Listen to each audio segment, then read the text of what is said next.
أعوذ بالله من الشيطان الرجيم. بسم الله الرحمن الرحيم.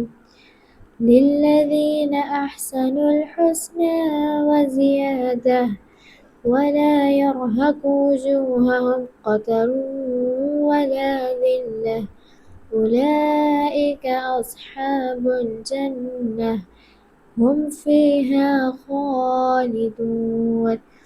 والذين كسبوا السيئات جزاء سيئة بمثلها وترهقهم ذلة ما لهم من الله من عاصم كأنما أغشيت وجوههم قطعا من الليل مظلما أولئك أصحاب النار هم فيها خالدون.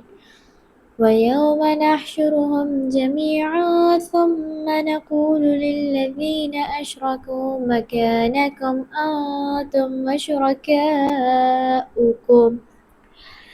فزيّلنا بينهم وقال شركاؤهم ما كنتم إيانا تعبدون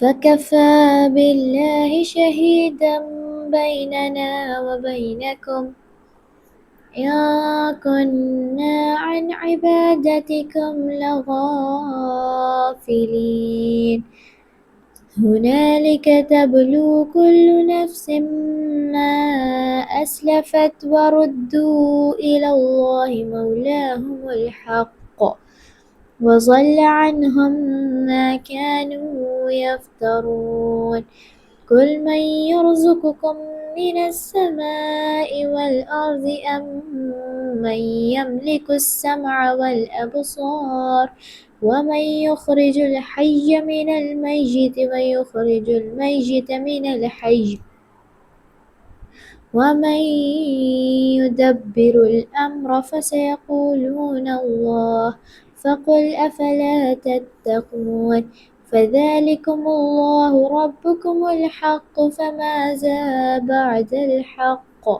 بعد الحق إلا الضلال فأنى تصرفون صدق الله العظيم.